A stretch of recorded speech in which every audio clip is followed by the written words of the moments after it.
Bismillahirrahmanirrahim. Assalamualaikum warahmatullahi wabarakatuh.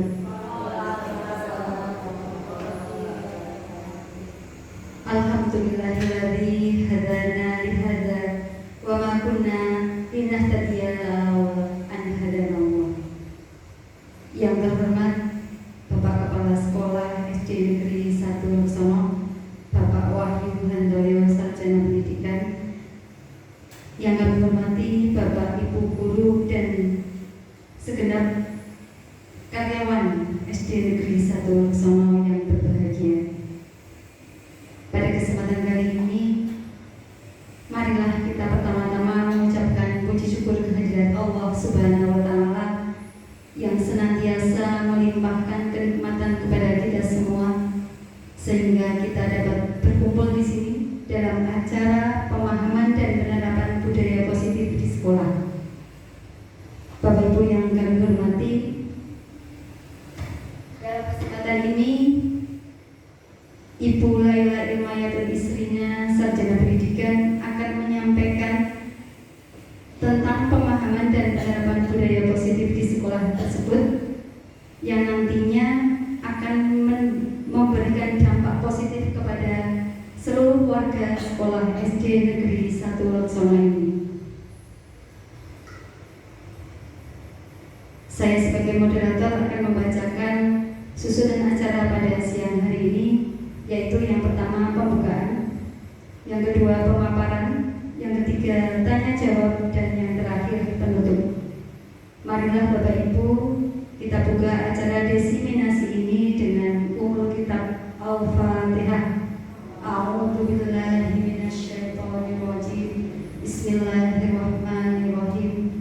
Alhamdulillahirabbil alamin. Arrahmanirrahim. Maliki yaumiddin. Iyyaka na'budu wa iyyaka nasta'in. Ihdinas siratal mustaqim. Siratal ladzina an'amta 'alaihim ghairil maghdubi 'alaihim waladdallin. Amin. Terima kasih. Semoga dengan bacaan umul kitab ini acara desiminasi pemahaman dan penerapan budaya positif di sekolah dapat berjalan dengan lancar. Baik Bapak Ibu, kita lanjutkan acara yang kedua, yaitu pemaparan atau desiminasi pemahaman dan penerapan budaya positif di sekolah oleh Ibu Laila Ilmayatun istrinya, Sarjana Pendidikan. Kepada beliau disilakan.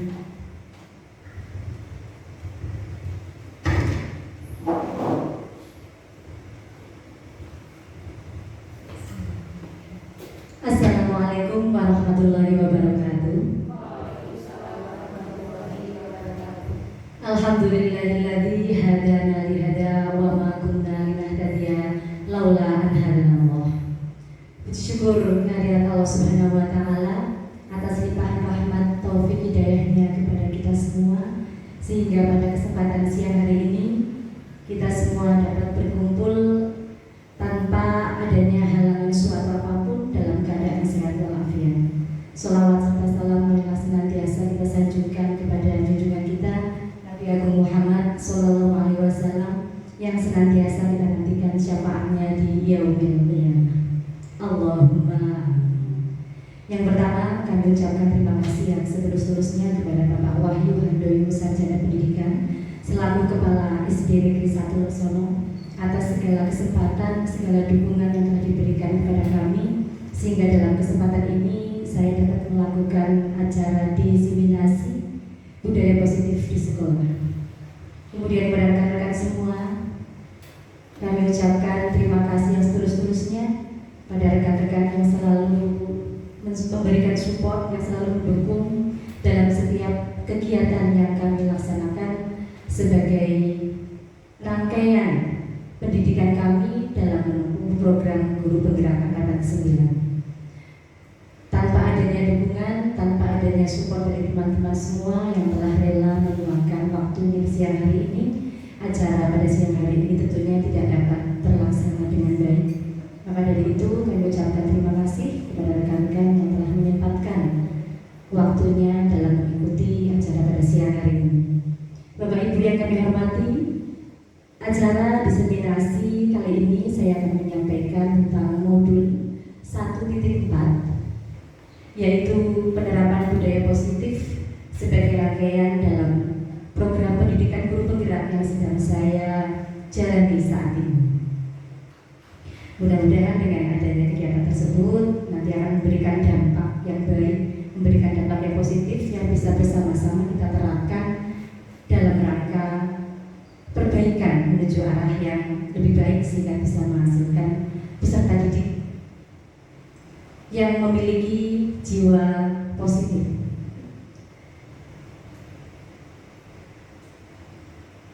Baiklah Bapak Ibu, tujuan kegiatan kita pada siang hari ini yang pertama, memahami makna disiplin positif dan menerapkannya di lingkungan sekolah. Yang kedua, memahami nilai-nilai kebajikan serta dapat mengembangkan nilai kebajikan tersebut menjadi suatu budaya positif. Ketiga, memahami teori motivasi, hukuman, penghargaan, dan restitusi. Yang keempat, mampu menjelaskan proses pembentukan keyakinan kelas. Yang kelima, memahami kebutuhan dasar manusia sebagai motivasi dalam berperilaku. Dan yang terakhir, memahami 5 posisi kontrol serta praktik segitiga restriksi. Bapak Ibu, sebelum kita mulai kegiatan pada siang hari ini, karena nanti durasinya akan cukup lama, ada baiknya supaya tidak terasa bosan atau ngantuk, kita bernyanyi terlebih dahulu. Seperti ini lagunya Bapak Ibu. Ada yang sudah bisa menyanyikan lagu tersebut? Bu Rita mungkin sudah pernah mendengar. Bagaimana Bu Rita? Sudah bisa? Belum? Oh, mari kita nyanyikan bersama-sama. Seperti ini lagunya.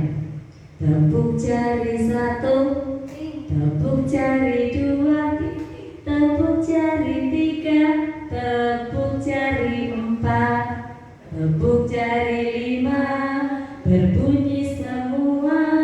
Ayo kawan-kawan, semua bergembira. Hore! Bagaimana Bapak Ibu? Mari kita nyanyikan bersama-sama. Bu Haja, ayo semangat Bu Haja. Semangat. Pak Dias, siap? Semangat dah. Oke, itu tik dia. Ya, sambil dibeginikan jarinya. Oke.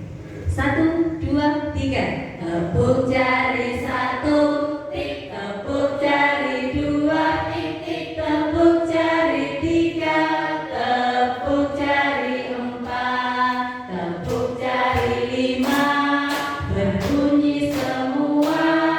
Ayo kawan-kawan, semua bergembira. Hore!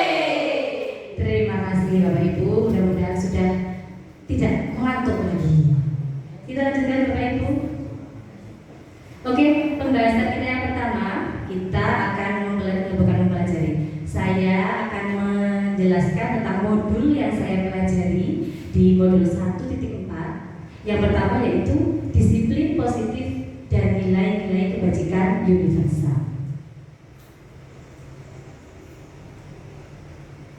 Oke, kegiatan yang pertama, sebelum kita menuju ke materi tersebut secara lebih mendalam, mari kita lakukan bersama-sama kegiatan coba buka. Kegiatannya seperti ini, Bapak Ibu. Bapak Ibu, silakan berimajinasi untuk menggenggam sesuatu yang menurut Bapak Ibu itu sangat berharga.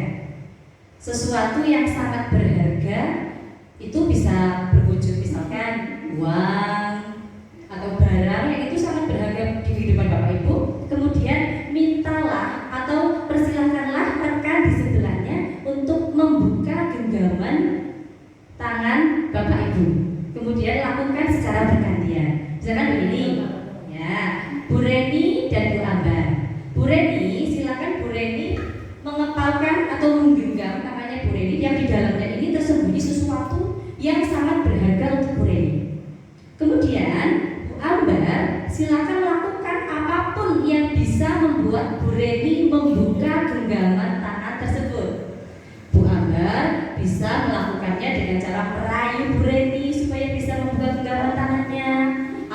bisa juga memberi semacam reward atau hadiah. Bu Reni, kalau Bu Reni mau membuka tangan saya kasih uang ya, seperti itu boleh. Atau dengan cara dikelitik supaya Bu Reni mau membuka genggaman tangannya. Baik Bapak Ibu, sudah jelas Bapak Ibu? Ya, silakan lakukan secara bergantian. Ya.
Dijelaskan.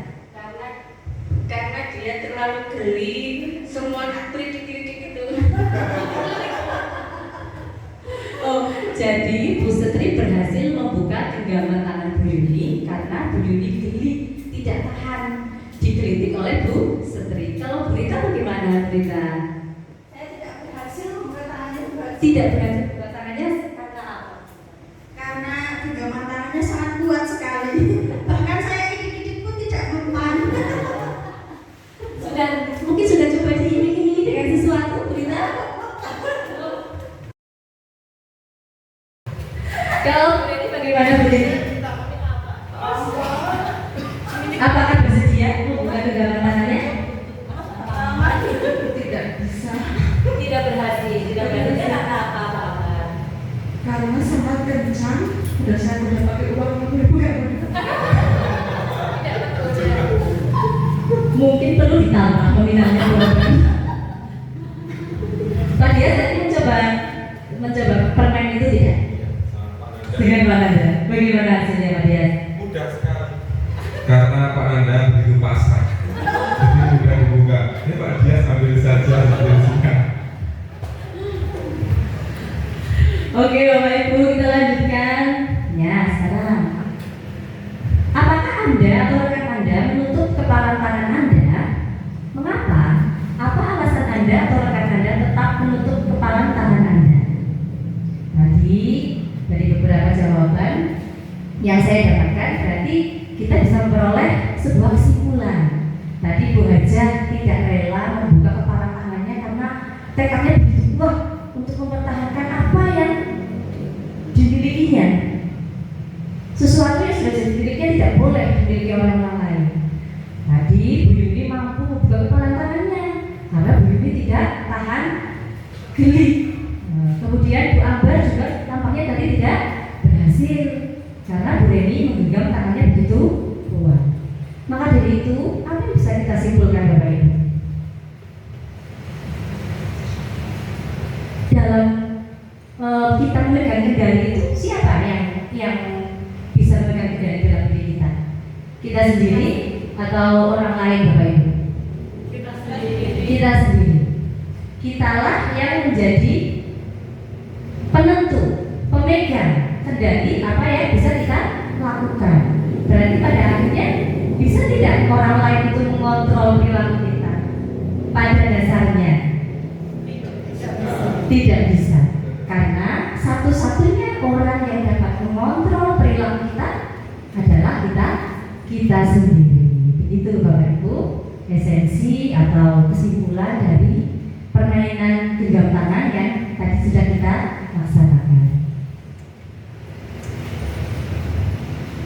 Nah, sebuah teori dari Dr. William Glasser menunjukkan bahwa terjadi ilusi yang selama ini sudah kita jalankan dalam mendidik peserta didik kita.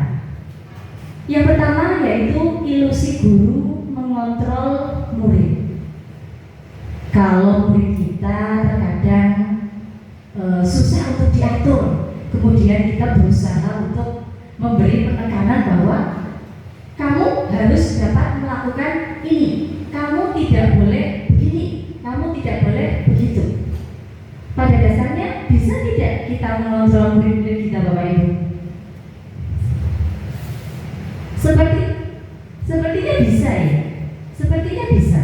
Namun menurut pendapat dari Dr. William Glasser, itu hanyalah sebuah ilusi. Ketika kita bisa mengontrol perilaku murid itu, pada dasarnya murid itulah yang membiarkan atau membuka ruang bagi kita untuk dapat mengontrol mereka. Seperti itu, Bapak Ibu.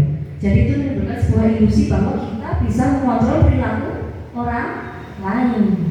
Namun pada dasarnya anak itu atau murid tersebut yang mengizinkan dirinya untuk dikontrol, seolah-olah dikontrol oleh guru. Seperti itu. Itu menunjukkan sebuah ilusi bahwa guru dapat mengontrol murid. Yang berikutnya, ilusi bahwa semua penguatan positif efektif dan bermanfaat. Saya pernah punya pengalaman seperti ini, Bapak Ibu. Dulu ketika saya mengajar di kelas 5 yang sekarang sudah kelas 6, itu saya pernah seperti ini. Ketika tes ulangan akhir semester, saya bisa begini ke anak-anak, Bapak Ibu. Anak-anak, nanti ketika anak-anak mengerjakan matematika dan ada yang berhasil mendapatkan nilai 100, akan guru beri hadiah. Seperti itu. Nah, ketika saya melakukan hal tersebut, saya berpikir bahwa saya sudah memotivasi mereka agar mereka dapat memperoleh nilai yang maksimal. Namun setelah saya mempelajari modul 1.4 dan mengetahui adanya teori-teori kontrol tersebut, saya menjadi paham bahwa reward atau semacam penguatan positif yang seperti itu hanya menimbulkan efek yang singkat atau tidak bertahan lama. Dan ketika suatu ketika saya tidak melakukan hal tersebut lagi, anak-anak pasti akan protes. Betul nggak, Bapak Ibu? Nah, jadi di kemudian hari ketika atau ulangan atau mengerjakan tes akhir semester, anak-anak bisa begini, Bu, kalau saya dapat nilai 100, hadiahnya apa, Bu? Terjadi seperti itu, Bapak Ibu. Dan saya benar-benar mengalami, karena itu memang pernah saya lakukan kepada murid saya. Dan ketika bukan saya yang menunggui, suatu ketika mungkin saya berhalangan, ada beliaunya atau beliaunya yang menggantikan saya, murid akan cenderung tidak mau menurut karena tidak diberi sebuah penghargaan. Begitulah Bapak Ibu, teori yang kedua atau ilusi yang kedua yaitu ilusi bahwa semua penguatan positif efektif dan bermanfaat. Namun pada dasarnya faktanya penguatan semacam tersebut hanya bertahan sementara.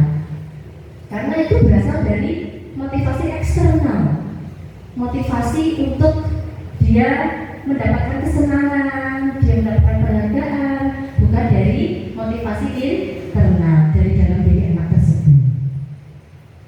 Kemudian ilusi yang ketiga, ilusi bahwa kritik dan membuat orang merasa bersalah dapat menguatkan karakter. Ini sepertinya sebagian besar Bapak Ibu yang di sini termasuk saya juga sering melakukan itu pada anak didik saya. Seketika saya pernah mengatakan sebuah perkataan yang tanpa saya sadari itu mungkin akan sangat menyakitkan bagi murid-murid kita. Namun saya beranggapan dengan saya mengucapkan kata tersebut, anak itu akan menjadi lebih baik.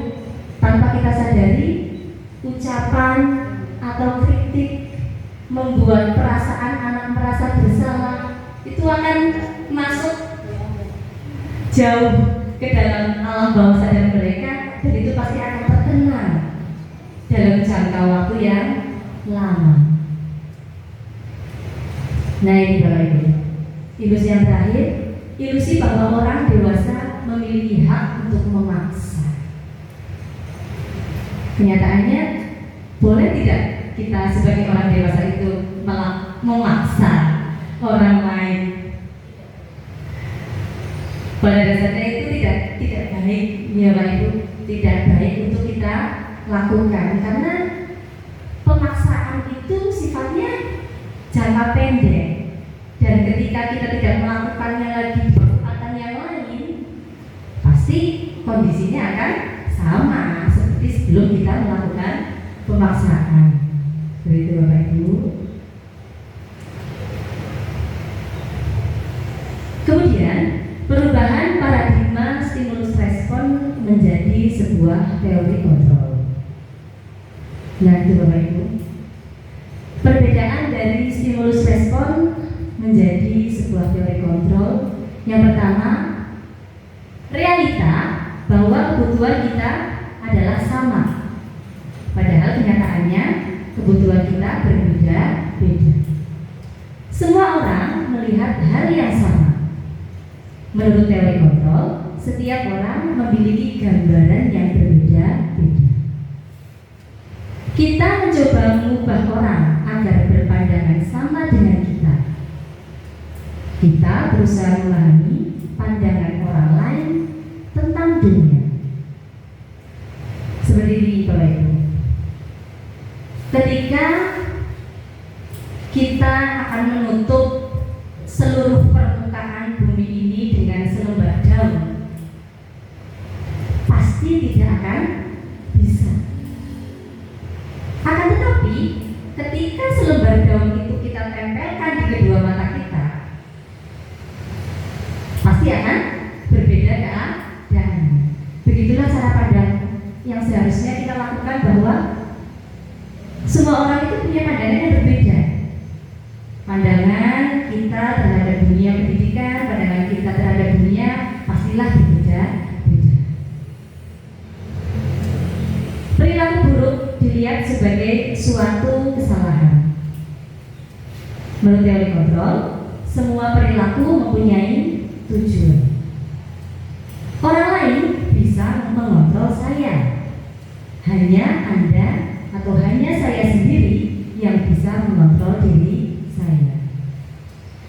Saya bisa mengontrol orang lain.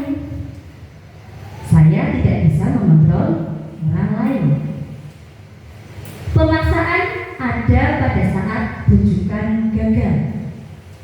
Kolaborasi dan konsensus menciptakan pilihan-pilihan baru. Kemudian pada paradigma stimulus respon, modelnya berpikir menang kalah, sedangkan pada teori kontrol model berpikirnya menang-menang. Jadi nanti kita bisa menemukan solusi atas permasalahan yang dihadapi oleh peserta didik. Tidak serta-merta langsung menyalahkan perilaku atau peserta didik tersebut, tapi alangkah baiknya jika kita bisa mendengar alasan, kemudian kita bisa bersama-sama mencari solusi untuk perbaikan perilaku peserta didik tersebut.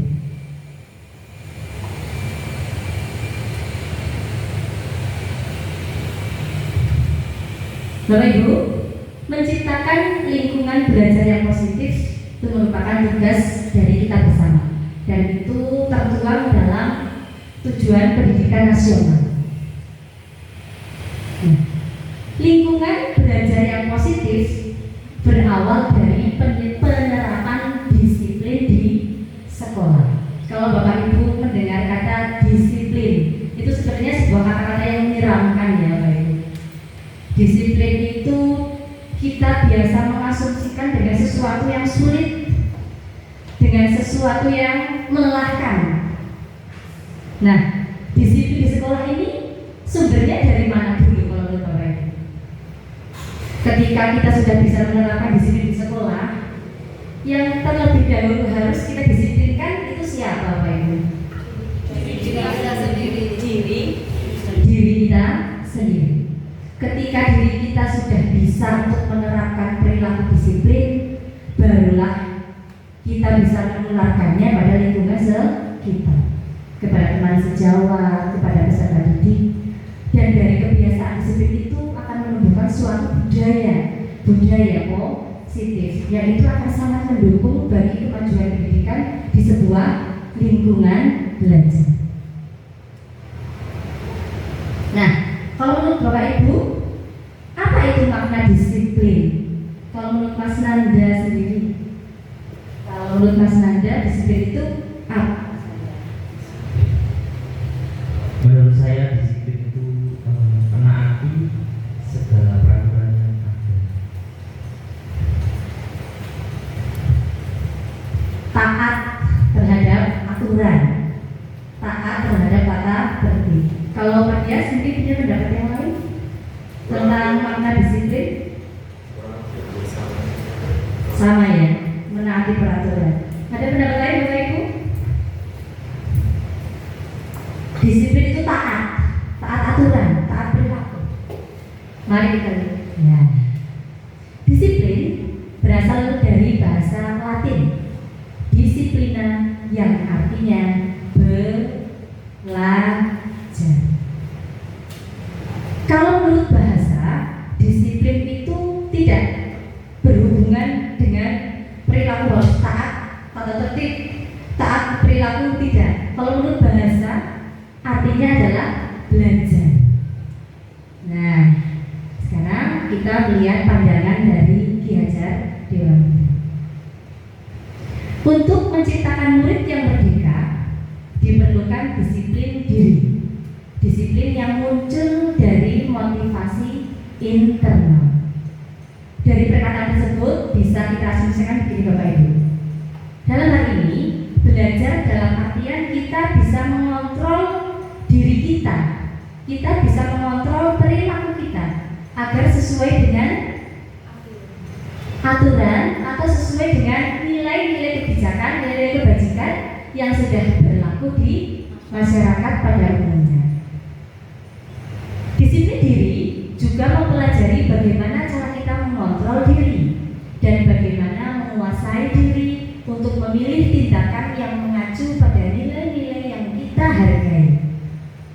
Nilai-nilai yang kita hargai seperti nilai kejujuran, nilai kesopanan, keramah tamahan, dan lain sebagainya. Seseorang yang memiliki disiplin diri berarti mereka bisa bertanggung jawab terhadap apa yang dilakukannya karena mendasarkan tindakan mereka pada nilai-nilai kebajikan universal. Jadi bisa kita simpulkan bahwa seseorang yang mempunyai disiplin diri artinya mereka yang bisa mengontrol, artinya mereka yang bisa mengatur diri mereka sendiri untuk bertindak segala sesuatu yang positif sebelum menularkannya kepada lingkungan sekitar. Baiklah Bapak Ibu, nilai-nilai kebajikan. Nah, nilai-nilai kebajikan adalah sifat-sifat positif manusia yang merupakan tujuan mulia yang ingin dicapai oleh setiap individu. Nilai kebajikan yang ingin diwujudkan pada murid tertuang pada profil pelajar Pancasila yang kita kenal dalam berapa dimensi Bapak Ibu? 6 dimensi. Yang pertama, beriman dan bertakwa pada Tuhan Yang Esa dan berakhlak mulia. Yang kedua, berkebinekaan global, gotong royong mandiri, kreatif dan bernalar kritis. Iya, itulah Bapak Ibu 6 dimensi yang ingin kita wujudkan pada murid-murid kita menjadi seorang yang memiliki profil pelajar Pancasila. Nah, kita melangkah ke teori motivasi, hukuman, penghargaan, dan restitusi. Bapak Ibu, adakah yang mengenal tokoh tersebut? Itu bukan artis Korea, bukan juga artis India, bukan juga artis Hollywood. Beliau adalah seorang psikolog. Ada apa Ibu yang mau tadi? Begini? Wina? Oh Tidak kenal. Mari kita kenalan dulu. Beliau itu bernama Diana Gosen. Nah, beliau itulah yang mencetuskan teori motivasi, hukuman penghargaan dan restitusi. Nah, beliau ya berpendapat bahwa ada 3 motivasi seseorang dalam melakukan aktivitasnya, yaitu yang pertama motivasi untuk menghindari hukuman, yang kedua motivasi untuk mendapatkan imbalan atau penghargaan, dan yang ketiga motivasi untuk menghargai diri sendiri dengan hal yang dipercayai. Setuju tidak Bapak Ibu? Kita itu melakukan sesuatu pasti ada motivasinya ya Bapak Ibu. Pasti kita mengambil piring dan mengambil nasi di dapur pasti kita punya motivasi. Motivasinya karena perut kita lapar. Kita berangkat lebih pagi, datang lebih pagi ke sekolah. Itu juga pasti punya motivasi. Kita bekerja pun pasti punya motivasi. Karena setiap tindakan pasti ada motivasinya. Nah, marilah merenung sejenak. Oke, Bapak Ibu, saya minta bantuan untuk membacakan kasus seperti di depan. Bu Sutri, saya minta bantuannya Bu Sutri. Biasa. Iya. Sampai sini renangnya.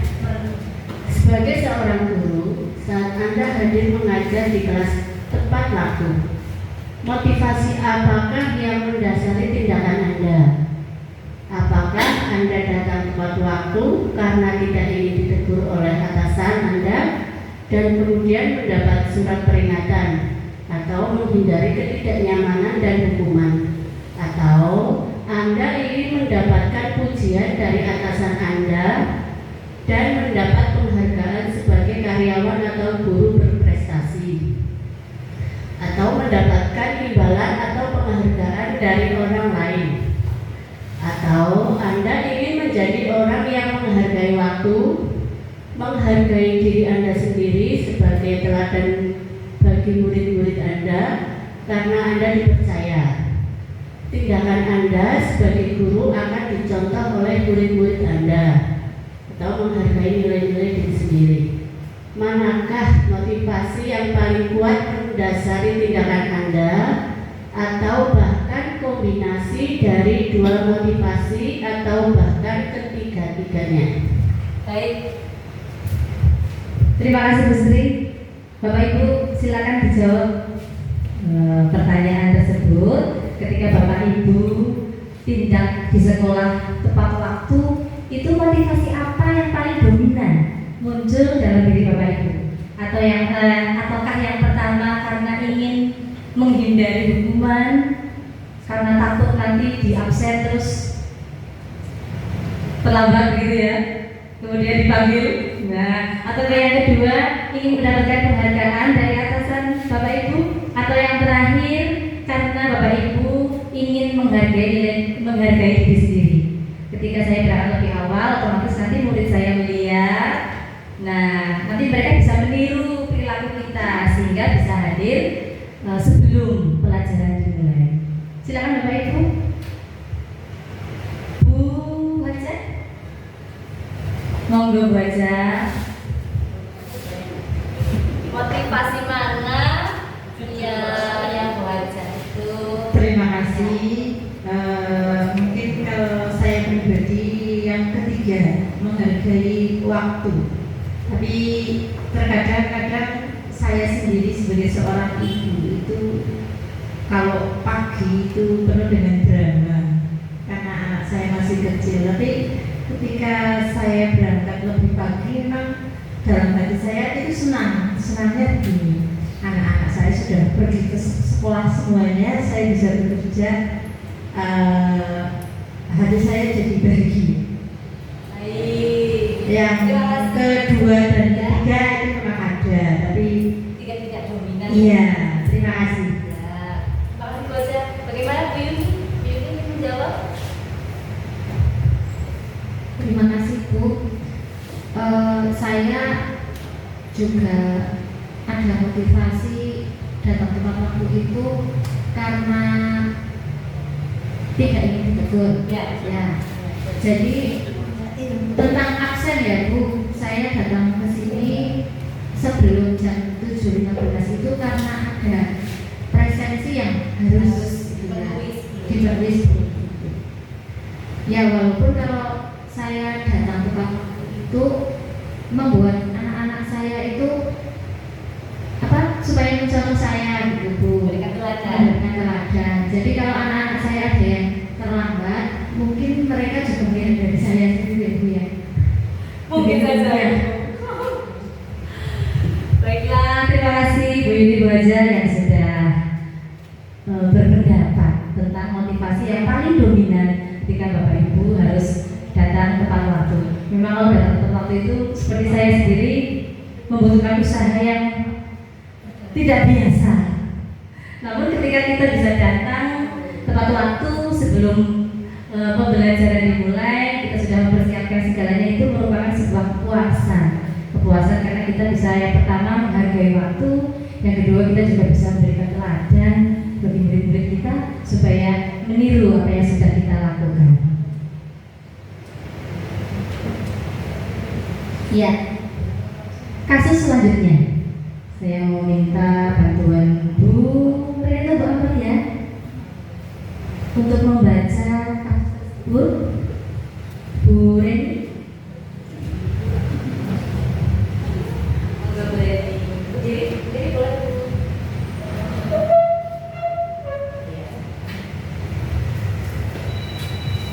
Terima kasih Bu.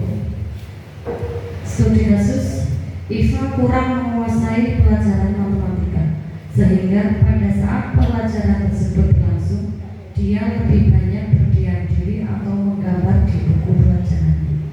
Pada saat guru matematikanya Pak Seno menanyakan pertanyaan, Iva menjadi gugup dan tak sengaja menjatuhkan tasnya dari kursi, serta tiba-tiba menjadi gagap pada saat berupaya menjawab.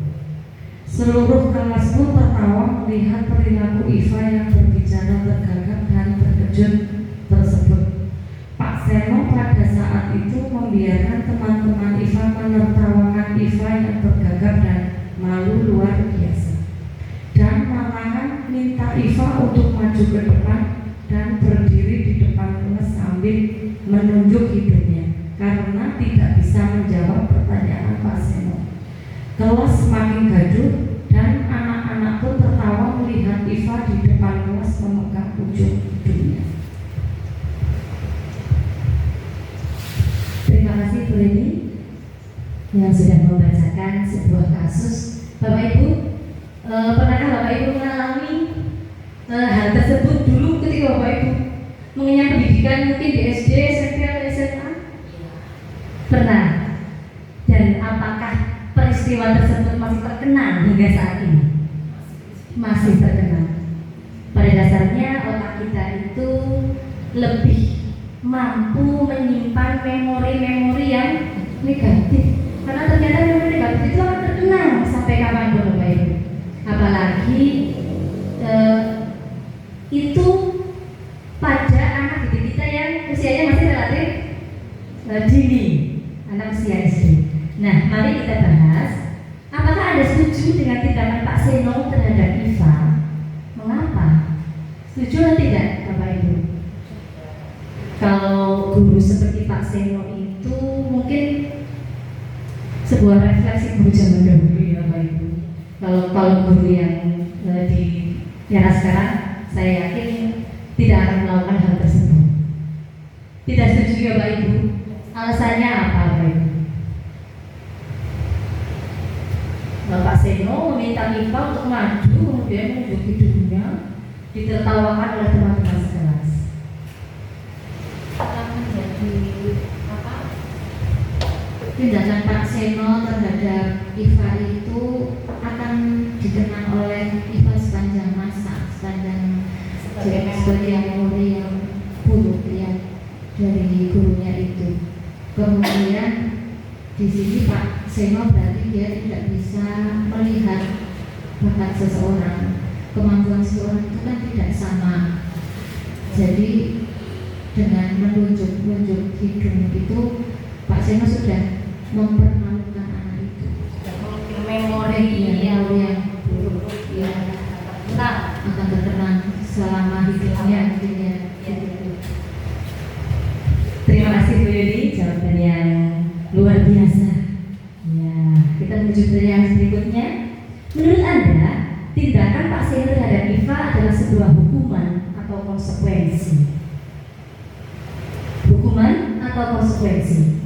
Kalau menurut Bapak Ibu, hukuman. Baik, nah kita akan membahas bagaimana perbedaan antara hukuman dan konsekuensi. Nanti kita bisa menjawab pertanyaan tersebut, apakah itu hukuman ataukah konsekuensi. Ya, oke, kita mulai dari Bu Setri.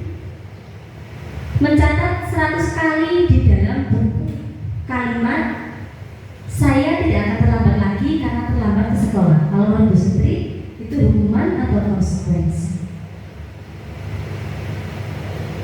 Mencatat 100 kali di dalam buku kalimat "saya tidak akan terlambat lagi karena terlambat ke sekolah".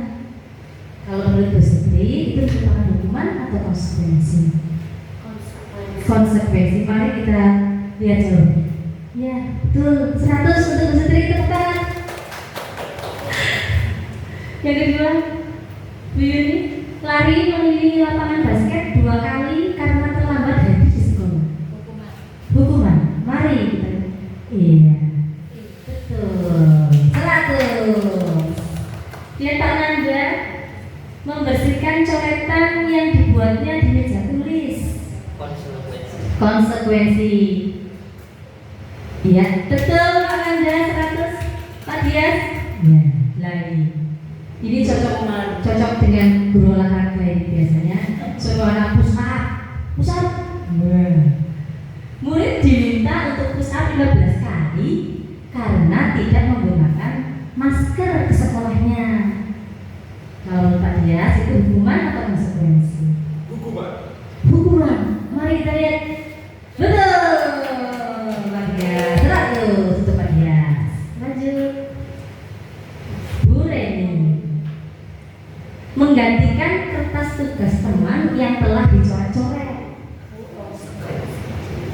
Konsekuensi. Betul. Namanya ini apa Ibu? Udah pinter-pinter semua ya. Kemudian gambar berjemur di lapangan basket pukul 12 siang karena mengobrol dengan teman. Kalau menurut gambar, betul. 100 gambar. Bu Haja, murid diminta bertelanjang kaki sepanjang hari karena tidak menggunakan sepatu warna hitam sesuai peraturan sekolah. Muridnya nggak pakai sepatu Bu, terus diminta dilepas sepatunya, terus kesana kemari tidak menggunakan sepatu. Kalau menurut Bu Haja, itu hukuman atau konsekuensi? Konsekuensi. Mari kita lihat. Ternyata hukuman Bu. Tidak ada badan, coba lagi Bu Haja. Yang terakhir, Bu Rita berdiri di depan kelas sambil mengangkat kaki satu karena tidak bisa menjawab pertanyaan. Kalau menurut Bu Rita, itu merupakan hukuman atau konsekuensi? Konsekuensi. Mari kita lihat. Tidak ada hukuman Bu. Oke. Nah, ini perbedaan hukuman versus konsekuensi. Kalau hukuman itu pasti menyakitkan dia Bapak Ibu. Saya dihukum itu pasti menyisakan suatu perasaan yang tidak menyenangkan. Kalau konsekuensi merupakan sebuah konsekuensi logis, karena ketika kita merugikan orang lain, otomatis kita harus memperbaikinya, kita harus mengganti akan kerugiannya tersebut. Kemudian, kalau hukuman membuat anak sakit fisik maupun hati untuk jangka waktu yang lama, betul tidak Bapak Ibu? Saya dulu pernah dihukum ketika SMP oleh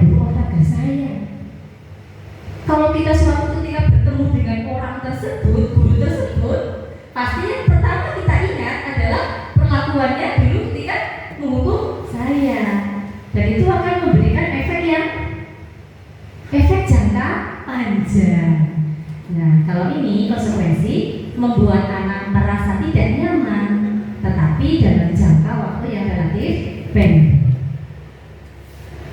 Anak membenci kedisiplinan. Dalam konsekuensi, anak lebih menghargai disiplin. Hukuman sifatnya memaksa. Kalau konsekuensi berupa stimulus yang menghasilkan sebuah tanggapan.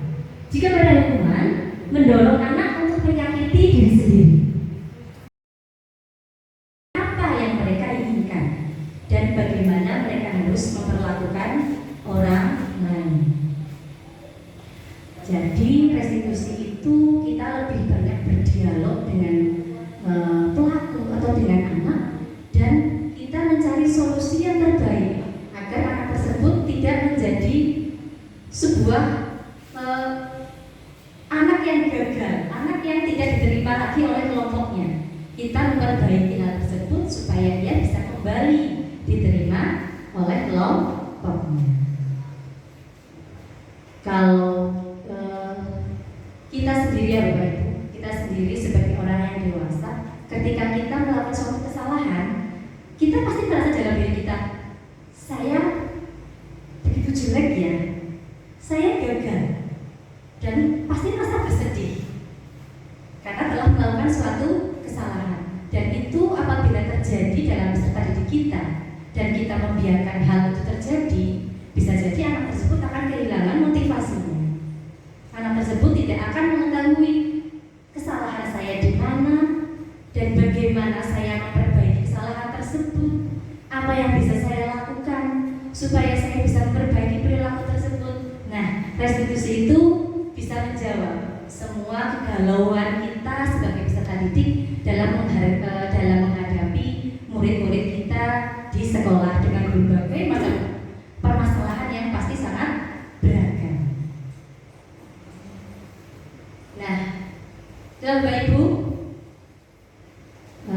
saya rangkumkan hukuman, konsekuensi, dan restitusi, bahwa ketika anak memperoleh hukuman, maka akan timbul sebuah identitas gagal.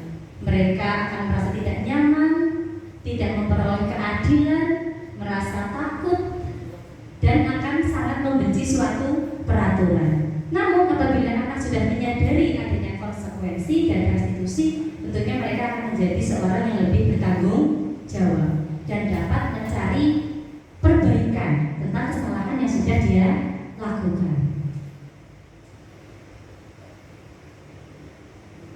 Nah ini Bapak Ibu, tadi sekilas sudah saya sampaikan bahwa ada suatu ilusi bahwa kita ketika memberikan reward atau penghargaan itu bisa meningkatkan kedisiplinan anak, bisa meningkatkan segala sesuatu yang baik dalam hal tersebut. Namun yang saya pelajari dalam modul 1.4 itu bahwa ada istilah dihukum oleh penghargaan. Ya, Alfikon pernah menulis seperti ini Bapak Ibu. Saat kita berulang kali menjanjikan hadiah kepada anak-anak agar berperilaku bertanggung jawab, atau kepada seorang murid agar mempelajari sesuatu yang baru, atau kepada seorang karyawan agar melakukan pekerjaan yang berkualitas, kita sedang berasumsi mereka tidak dapat melakukannya atau mereka tidak akan memilih untuk melakukannya. Nah, penghargaan maupun hukuman adalah cara-cara mengontrol perilaku seorang yang menghancurkan potensi untuk belajar yang sesungguhnya. Menurut Kohn, secara ideal, tindakan belajar itu sendiri merupakan penghargaan yang sesungguhnya. Jadi diharapkan tanpa kita suruh, tanpa kita memberikan iming-iming dalam bentuk apapun, anak-anak bisa melakukan seperti apa keyakinan yang sudah kita buat bersama-sama tentang nilai-nilai kebajikan itu pasti membutuhkan sebuah proses yang sulit, Bapak Ibu. Kami yakin semua Bapak Ibu yang ada di sini, termasuk saya juga, merasakan didik yang sulit untuk sepertinya kita kendalikan. Padahal ya memang kita sendiri pada dasarnya tidak bisa mengendalikan atau tidak bisa mengontrol perilaku mereka. Nah, itu semua membutuhkan sebuah kolaborasi, membutuhkan sebuah langkah sederhana untuk nantinya dapat menjadi sebuah langkah besar untuk mengubah budaya yang menjadi tujuan dari sekolah kita, yaitu bisa menerapkan budaya yang positif. Nah, Bapak Ibu, selanjutnya pembahasan selanjutnya yaitu tentang keyakinan kelas. Saya yakin di sini ada Bu Yuni, ada Bu Ina yang sudah terlebih dahulu melampaui, bahkan sudah lulus dalam program guru penggerak, sudah sangat menguasai tentang keyakinan kelas tersebut. Ya. Nah, sekarang pertanyaannya, mengapa tidak peraturan kelas atau tata tertib kelas saja? Mengapa harus keyakinan kelas? Ada yang bisa menjawab, Bapak Ibu? Mengapa sih kok namanya nggak peraturan kelas saja ya? Atau tata tertib saja? Kenapa harus sebuah keyakinan kelas? Ya. Jadi begini Bapak Ibu, ketika kita membicarakan sebuah peraturan atau tata tertib, kita pasti langsung berasumsi bahwa saya tidak boleh makan di kelas, tidak boleh berkelahi dengan teman, tidak boleh membuli teman. Biasanya kalau peraturan atau tata tertib, kalimatnya seperti itu ya Bapak Ibu. Namun pada keyakinan kelas kita peroleh dari semua kata yang disusun secara positif. Tidak ada yang berbentuk kalimat negatif, dan itu kita susun bersama-sama dengan peserta didik di kelas kita. Nah, untuk mendukung motivasi intrinsik, kembali ke nilai-nilai atau keyakinan yang lebih menggerakkan seseorang dibanding mengikuti serangkaian peraturan-peraturan. Pada dasarnya kita nanti akan bisa lebih menghayati suatu nilai daripada kita harus mengikuti peraturan-peraturan yang menurut kita pasti akan sangat melelahkan. Tidak boleh ini, tidak boleh itu, tidak boleh melakukan ini. Tapi ketika kita sudah menghayati nilai-nilai kebajikan atau nilai-nilai keyakinan yang sudah kita sepakati bersama, pasti tentunya itu akan terasa lebih mudah untuk dilaksanakan. Nah, ada dua buah kolom. Yang pertama berisi peraturan, kemudian nilai kebajikan yang akan dituju. Peraturan yang pertama, selalu kembalikan buku ke tempatnya. Nilai kebajikan apa yang ingin dituju dari tindakan itu, Bapak? Kalau menurut Bapak, selalu kembalikan buku ke tempatnya, kembalikan sapu ke tempatnya. Nilai kebajikan apa yang ingin dituju? Tanggung jawab, disiplin. Coba kita lihat Bapak. Nanti ternyata ini soalnya dulu. Ya, jawaban yang pertama betul, nilai tanggung jawab. Dilarang mengganggu orang lain, menghormati orang lain, kita lihat betul sekali. Kemudian hadir 15 menit sebelum pembelajaran dimulai, disiplin. Mari kita lihat, oh ternyata menghormati orang lain atau lebih ke komitmen. Ya, dilarang melakukan kekerasan, menghormati. Oleh coba kita lihat, oh iya, keselamatan dan menghormati orang lain. Kita lanjutkan. Dilarang membuli teman.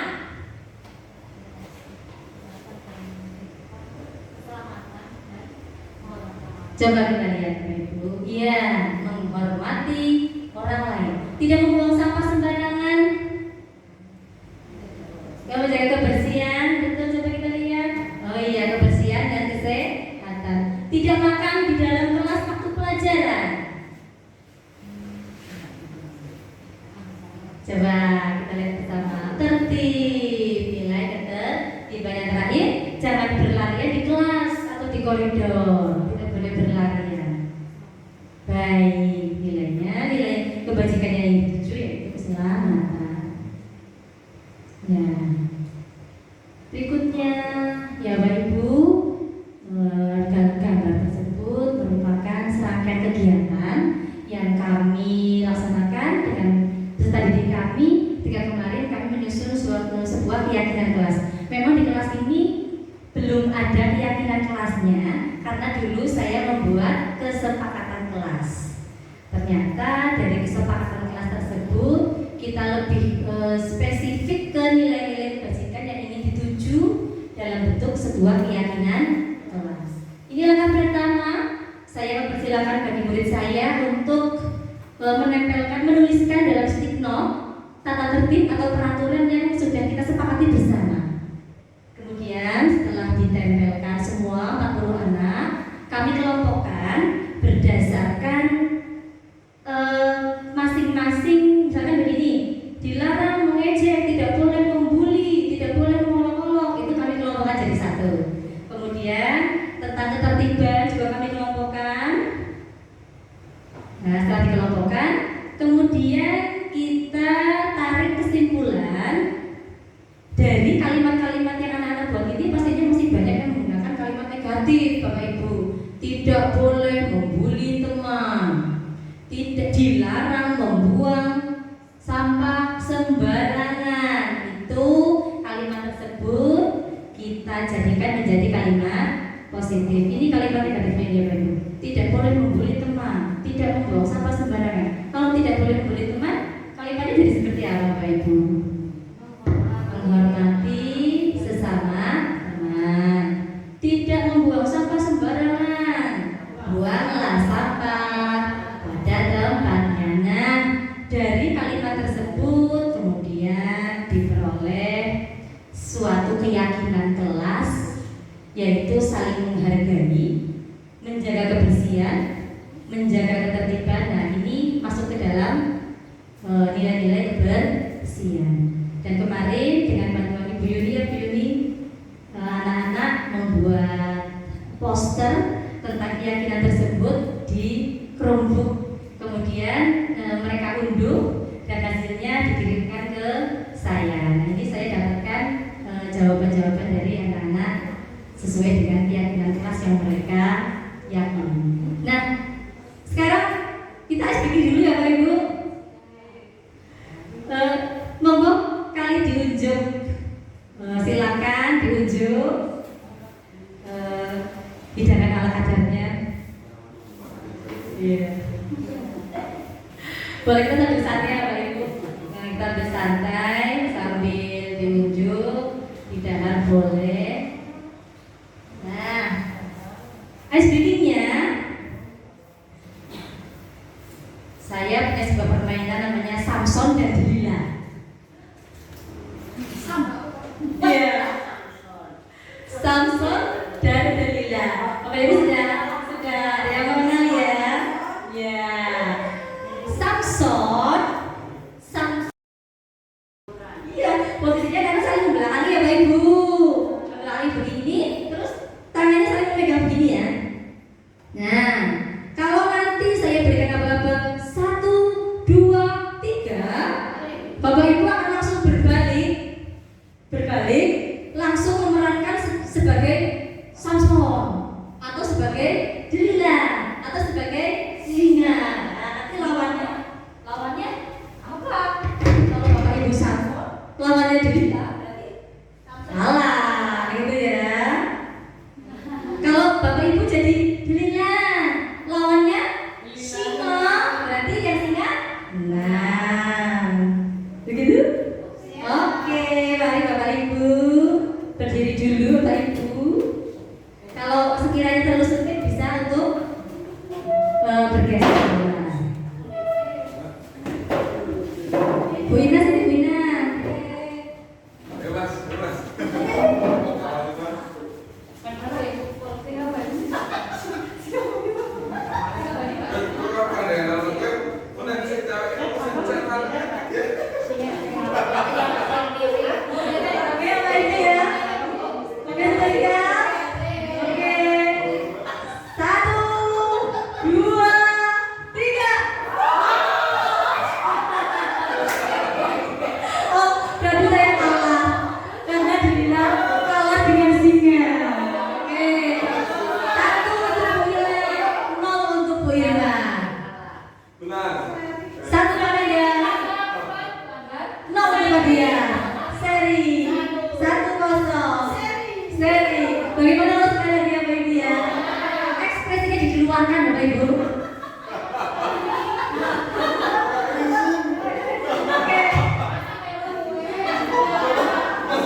Nah, kebutuhan dasar manusia.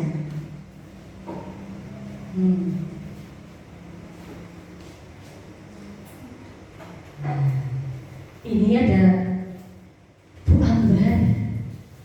Ya. Bagaimana kalau Bu Ambar membacakan pertanyaannya Bu Ambar ya? Baiklah Bu Ambar. Mengambil posisi pembuat rasa bersalah, murid akan menganggap dirinya yang bersalah dan ia akan menyimpan emosi negatif tersebut di dalam dirinya.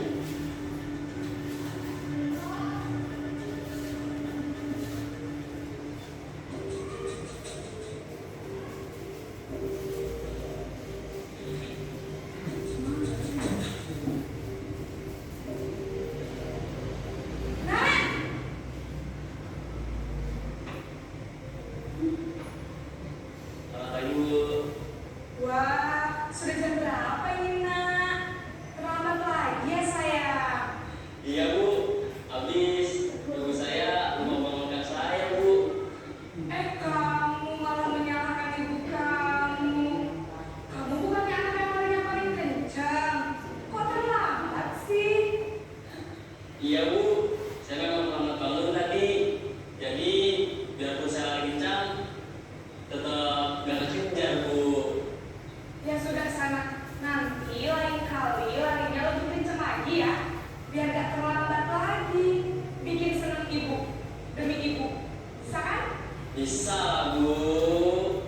Ya sudah sana masuk kelas. Ibu beresin urusan absen kamu. Kamu ini ada-ada saja. Dalam posisi teman, guru berbicara dengan nada suara ramah, akrab, cenderung bersenda gurau untuk menjaga suasana tetap santai. Murid akan merasa senang, aman, dan akrab dengan guru. Identitas yang tercipta adalah identitas sukses atau berhasil. Namun, perlu diingat, karena ini masih dorongan eksternal, maka ada faktor ketergantungan dari murid kepada orang tertentu. Di sini, guru absennya, sehingga di lain waktu, murid bisa berperilaku baik, namun hanya kepada orang-orang tertentu saja.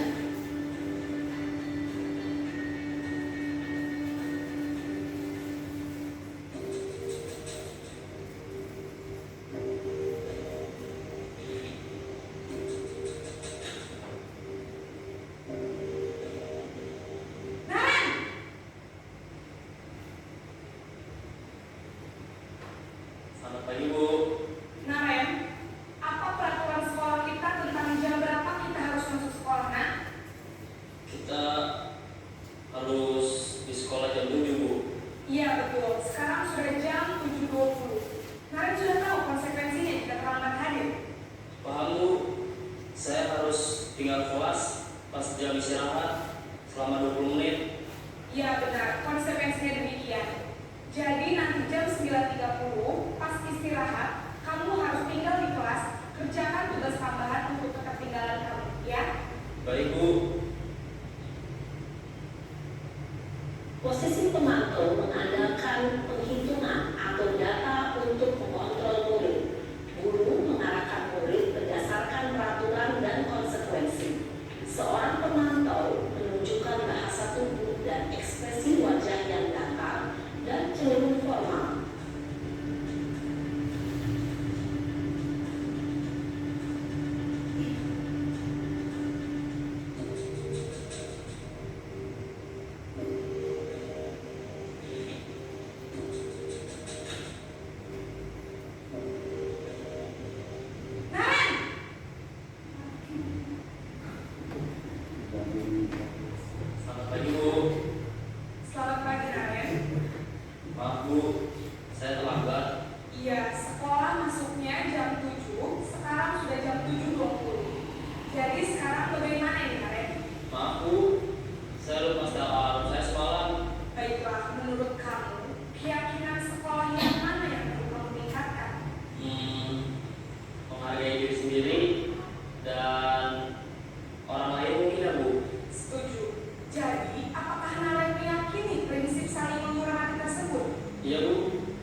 yang mengingatkan Naren adalah Kak Emma dan ibu kamu ya. Kira-kira akan mulai start alarm kapan nih Naren? Setelah pulang sekolah, akan segera saya lakukan. Baik, jadi Naren akan setel alarm untuk bangun besok pagi dan akan diingatkan oleh kakak dan ibunda Naren ya. Ada lagi yang mungkin perlu dilakukan Naren agar tidak terlambat bangun lagi? Tidak ada, Bu. Baik Naren, terima kasih untuk kerjasama kamu. Sekarang kamu perlu kembali ke kelas untuk belajar. Baik, Bu. Terima kasih. Posisi manajer adalah posisi kontrol yang disarankan untuk membimbing murid memiliki sikap disiplin yang positif, yaitu murid yang mandiri, bertanggung jawab, dan dapat memecahkan masalah. Tujuan dari posisi ini adalah agar murid dapat berefleksi atas tindakannya. Guru akan dengan tulus memberikan pertanyaan-pertanyaan bermakna, sehingga membuat murid dapat belajar dari kesalahannya dan mencari sebuah solusi untuk menyelesaikannya. Ibu dan Bapak guru hebat, setelah mengamati adegan kelima posisi kontrol tadi, kira-kira posisi mana yang paling ideal? Posisi mana yang dapat menunjang motivasi intrinsik murid? Ya, tentu posisi manajer. Posisi ini memang posisi ideal yang ingin ditunjuk setiap pendidik. Pada posisi inilah, guru dapat menerapkan disiplin positif yang berpihak pada murid, yang memerdekakan murid. Perjalanan seorang pendidik tentunya tidak mudah untuk sampai pada posisi seorang manajer. Namun, tujuan kita pasti, yaitu menciptakan murid-murid yang mandiri, merdeka, dan bertanggung jawab. Semoga penggambaran 5 posisi kontrol yang telah diperlihatkan ini dapat menjadi ajang refleksi bagi kita semua, agar dapat terus mengasah dan menerapkan disiplin positif yang memerdekakan murid. Mari terus berlatih dan bersemangat. Selamat menerapkan.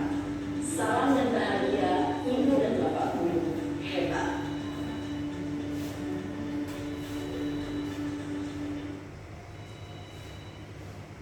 Ya, Bapak Ibu, setelah menyaksikan pemutaran video tadi tentang 5 posisi kontrol, pada posisi kontrol manakah yang sering Bapak atau Ibu terapkan pada murid?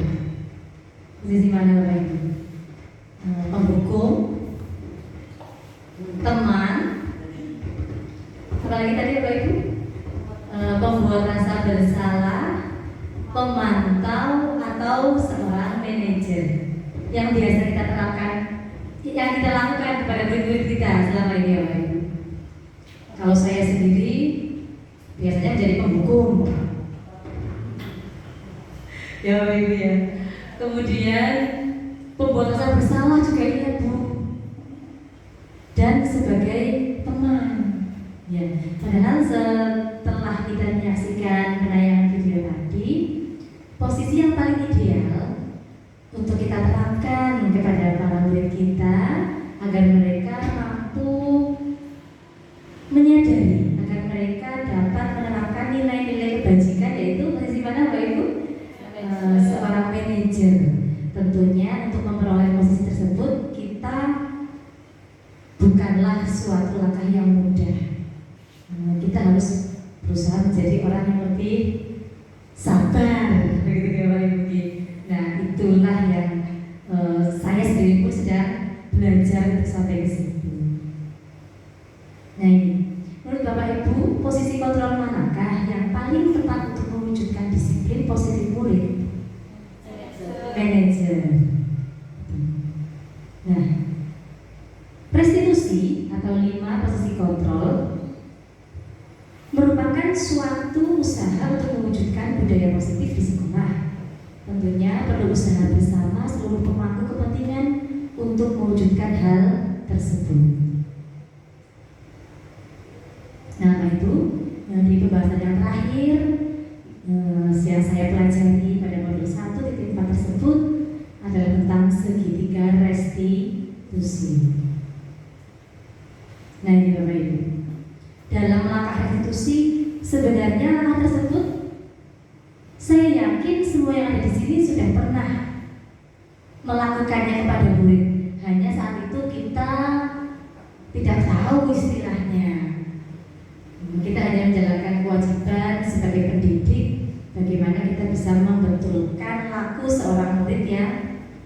anggap sebagai perilaku yang menyimpang, agar murid tersebut bisa memahami nilai-nilai kebajikan yang sudah disepakati bersama. Nah, dalam langkah restitusi tersebut kita kenal dengan istilahnya segitiga restitusi. Ada 3 tahapan dalam restitusi. Yang pertama yaitu menstabilkan identitas. Setiap orang pasti pernah melakukan kesalahan. Kamu bukan satu-satunya yang pernah melakukan kesalahan ini. Kita stabilkan dulu identitas mereka agar tidak menjadi suatu identitas yang gagal. Nah, kita ubah identitas gagal tersebut menjadi sesuatu yang nanti anak bisa memperbaiki dari perilakunya tersebut. Kemudian langkah yang kedua adalah validasi tindakan yang salah. Kita bisa mengucapkan seperti ini, Bapak Ibu. Kamu tentu punya alasan mengapa kamu melakukan tindakan itu. Adakah cara yang lebih efektif untuk mendapatkan apa yang kamu butuhkan? Itu merupakan langkah kedua, yaitu validasi tindakan salah. Kemudian yang ketiga yaitu menanyakan keyakinan. Bisa kita buat sebagai pertanyaan begini: keyakinan kelas apa yang telah kita sepakati? Bagaimana cara kamu memperbaiki kesalahan yang telah kamu lakukan? Apakah kamu punya niatan untuk memperbaikinya? Bagaimana caranya? Kamu ingin menjadi orang seperti apa di kemudian hari? Saya yakin Bapak Ibu pasti sudah terbiasa melakukan hal tersebut, hanya saat itu belum tahu istilahnya yang kita kenal sebagai langkah restitusi.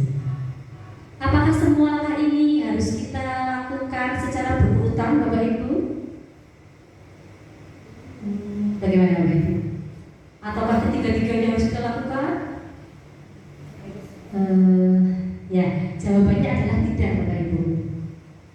Kita bisa melakukan salah satu atau 2 dari langkah tersebut, atau karena ini merupakan hal yang masih belum membudaya di lingkungan kita. Jadi ketiga langkah tersebut dapat kita lakukan setelah kita sudah berhasil melakukan beberapa tindakan restitusi tersebut kepada peserta didik kita. Namun alangkah baiknya ketiga-tiganya langkah ini kita terapkan ketika menyelesaikan suatu permasalahan dari peserta didik. Nah, ini Bapak Ibu, pertanyaan-pertanyaan yang bisa kita tanyakan kepada anak-anak kita. Yang pertama yaitu menstabilkan identitas. Kita bisa berkata, berbuat salah itu tidak apa-apa. Tidak ada manusia yang sempurna. Ibu pun juga pernah melakukan sebuah kesalahan. Kita bisa menyelesaikan ini. Bapak Ibu tidak tertarik mencari siapa yang salah, tapi Bapak Ibu ingin mencari solusi dari permasalahan ini. Kamu benar merasa begitu? Apakah kamu sedang menjadi teman yang baik buat dirimu sendiri? Nah, di langkah yang kedua, validasi tindakan yang salah. Kita bisa menyampaikan, padahal kamu bisa loh melakukan yang lebih baik dari ini. Kamu bisa menjadi diri kamu yang lebih baik.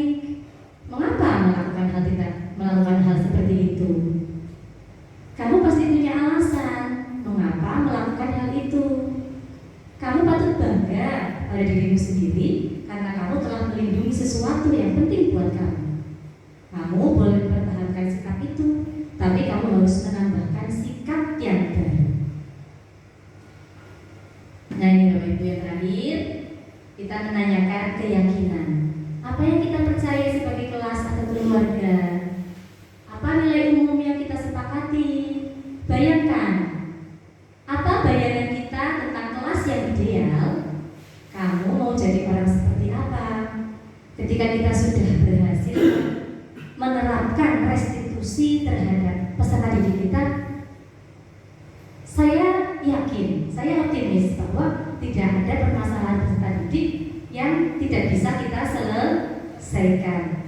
Namun perlu usaha terkait dengan manajemen emosi kita ya Bapak Ibu.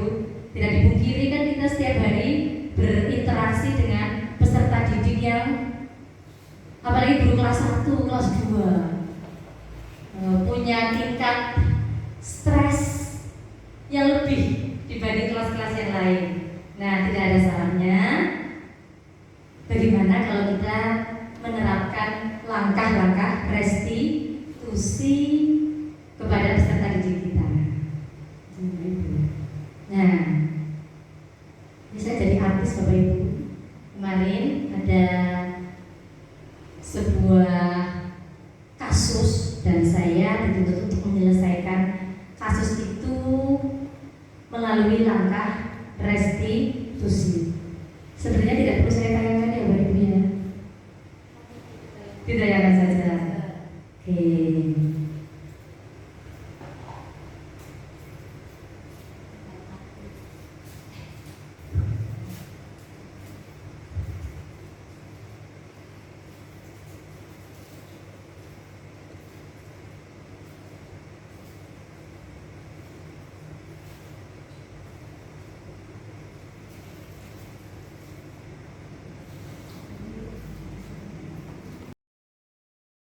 Dalam menyampaikan materi tentang disiplin positif di sekolah. Demikian Bapak Ibu penyampaian materi dari Bu Irma. Kita lanjutkan ke acara yang ketiga, yaitu sesi tanya jawab. Kepada Bapak atau Ibu yang ingin menyampaikan pertanyaan, monggo dipersilahkan. Silakan untuk raise hand terlebih dahulu. Bu Rita.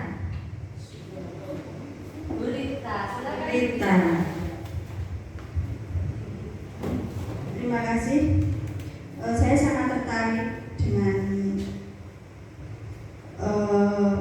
restitusi yang sudah Bu Irma terapkan, di mana seorang guru itu berperan sebagai manajer yang nantinya akan mengarahkan murid untuk mencari solusi dari permasalahan yang dihadapi. Nah, yang akan saya tanyakan, adakah kendala saat Bu Irma melaksanakan segitiga restitusi tersebut? Terima kasih. Baik, Bu Rita, terima kasih atas pertanyaannya. Yang Bu Rita tanyakan tadi adalah kendala ketika saya menerapkan praktik restitusi kepada murid saya yang saat itu saya anggap sedang bermasalah gitu ya. Kendala yang pertama, karena ini merupakan hal baru bagi saya Bu Rita. Jadi saya harus benar-benar mempelajari langkah-langkah yang harus saya terapkan ketika melakukan praktik restitusi. Itu saya harus pelajari betul bagaimana saya mengontrol manajemen emosi yang ada pada diri saya, sehingga ketika saya melakukan restitusi, saya bisa mengembalikan anak tersebut untuk kembali diterima oleh kelompoknya, dan anak itu bisa mencari solusi atas permasalahan yang dihadapi. Seperti itu berita. Kendala yang pertama yaitu karena restitusi merupakan hal baru yang saya terapkan dan saya anggap itu akan sangat bermanfaat untuk kita terapkan ke peserta didik kita. Terima kasih berita atas pertanyaannya. Apakah sudah memperoleh kepuasan? Terima kasih berita. Kemudian silakan Bu Rita. Ya, Bu Rita menanyakan tentang kendala yang dihadapi ketika Bu Irma menyajikan dalam melaksanakan praktik segitiga restitusi. Kita lanjutkan ke pertanyaan yang kedua. Kepada Bapak Ibu dipersilakan untuk memberikan pertanyaan yang kedua. Oke, dari Bu Yuni. Silakan Bu Yuni.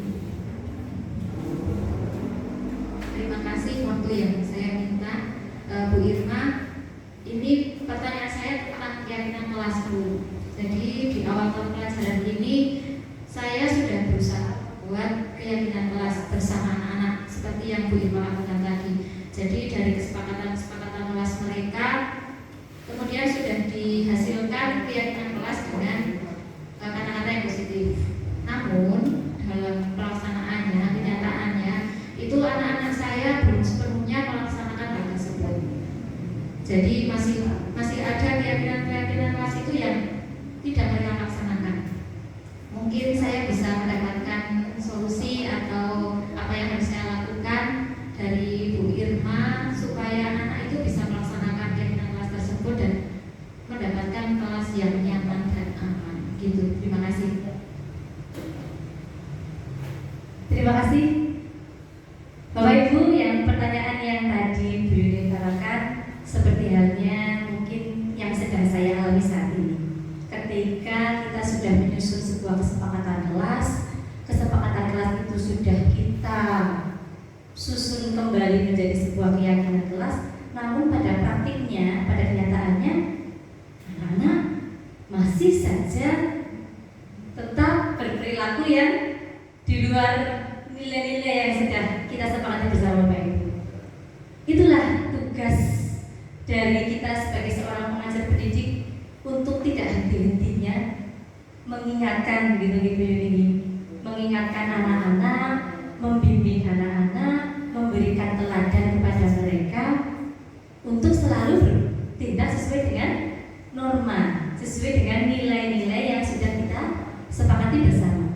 Kalau menurut saya bisa juga anak itu kita buat dengan suatu kebiasaan Bu Yuni, suatu kebiasaan yang dapat mengarahkan murid-murid kita agar mereka selalu menyadari bahwa tindakan yang mereka lakukan di kelas, di sekolahan itu ada nilai-nilai yang sudah mereka sepakati bersama. Menurut saya seperti itu Bu Yuni. Terima kasih Bu Yuni atas pertanyaan yang luar biasa. Adakah pertanyaan yang lain dari Bapak Ibu? Sudah cukup? Saya kembalikan lagi ke Bu Ina. Silakan Bu Ina. Terima kasih Bu Yuni. Adakah lagi yang mau bertanya dari Bapak atau Ibu? Sekiranya cukup 2 pertanyaan saja ya Bu Irma ya. Ya. Bapak Ibu yang saya hormati, sesi tanya jawab sudah usai. Kita lalui bersama, kita lanjutkan ke acara yang keempat yaitu penutup. Akan tetapi sebelum ditutup, saya akan membacakan rangkuman dari sesi hari ini. Rangkaian acara diseminasi budaya positif telah usai Bapak Ibu. Saya akan menyimpulkannya, yaitu yang pertama, pada dasarnya yang menjadi pengontrol pada diri kita adalah diri kita sendiri yang akan menunjang keberhasilan kita nantinya. Yang kedua, posisi yang paling ideal adalah sebagai posisi kontrol, sebagai manajer. Serta segitiga restitusi dapat kita terapkan untuk menyelesaikan suatu kasus-kasus yang ada di sekolahan kita. Demikian presentasi diseminasi budaya positif dari rekan kita Ibu Laila Irmayatul Isrina, Sarjana Pendidikan. Marilah kita ucapkan alhamdulillah bersama-sama. Alhamdulillahirabbil alamin. Semoga apa yang disampaikan oleh beliau dapat bermanfaat bagi kita semua selaku guru, bagi murid kita, dan bagi Bu Irma pada khususnya dalam pemenuhan tugas-tugas pendidikan guru penggerak angkatan 9. Saya selaku moderator mohon pamit undur diri. Mohon maaf atas kekurangannya dan terima kasih untuk perhatiannya. Saya akhiri. Wassalamualaikum warahmatullahi wabarakatuh.